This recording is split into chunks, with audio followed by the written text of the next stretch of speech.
Hey guys, welcome back to a brand new Ninjago video here on the channel. My name is TannerFishies. In today's video, we are going to be continuing my series of Ninjago Dragons Rising Season 3 Part 2 episode reviews by talking about episode 13 of Season 3 entitled Between You and Lee.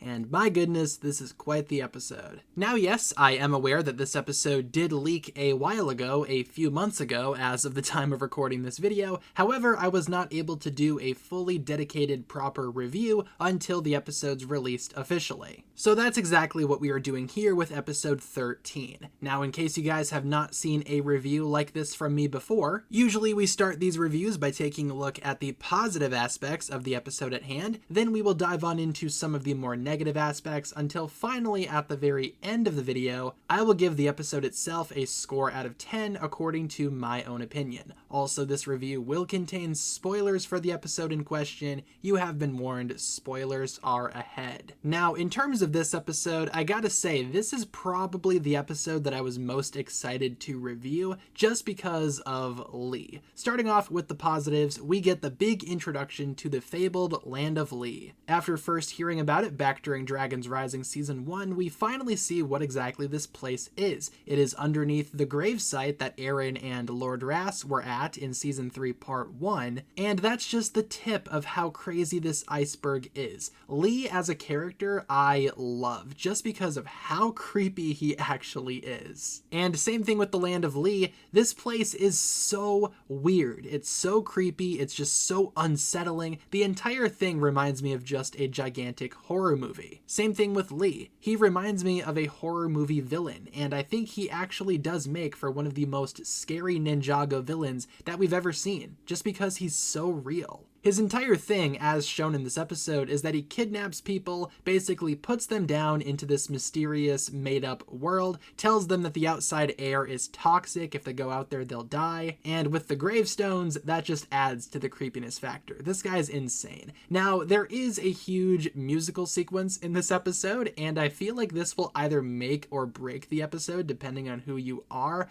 I really enjoyed it, just because of how crazy this song was. Say what you will about the singing, if you listen to the lyrics, it's about how Lee is just enjoying this absolute mad community that he's made down here. He's holding all of these people hostage, suggesting they will die if they go outside. The song, if you look at the lyrics, is just wild. And also, I love the suggestion that he actually sings this every time a new person enters his world. This guy is just, well, he's gross, but in the funniest way possible. Especially when people start disappearing, he's always one step ahead, he's capturing people with monsters, he's dressing up to fool Lloyd and Wildfire. Again, the dude is literally a horror movie antagonist, and I love it. Same thing with his design, he looks just like a normal guy. His design isn't anything special, and that's what makes him even more terrifying as a villain. I know a lot of people don't really care for Lee or the musical sequence, but I thought all of it just added to the overall creep factor of this episode, and I think that's what this episode does best. It's creepy. It reminds me of, again, a horror movie. Also, I love how Jay is, again, integrating himself into the team. There are some moments where Jay and Wildfire start beefing for no reason. It's very funny. On the other hand, we have the other ninja trying to train Frack and Ryu, and it's awesome to see Ryu, again, train more in his Spinjitzu. Maybe that'll come to something later on, who's to say? But I think the strongest part of this episode is obviously all of the Land of Lee stuff. Again, as a huge horror movie fan, it's giving me horror movie vibes, and I for one enjoyed all of that. Now, in terms of bad stuff, the only thing that I have written down here, and it's not something that I'm gonna, take off points for or anything, but again, the integration of the mech dragon set is so awkward. It's very obvious that the writers did not have a clue as to how the mech dragon should appear in the show, so it just kind of exists in the Land of Lee, totally out of place, doesn't make any sense for it to be down there. That's the only thing. Overall, I really liked this episode. I feel like this episode is going to be very controversial among Ninjago fans. I feel like this is going to be one of those things where you ask a Ninjago fan and they either love it or they hate it.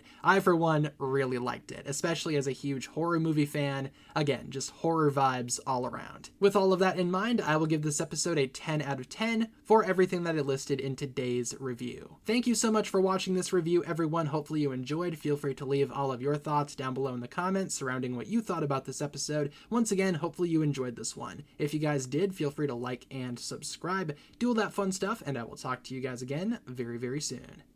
Peace.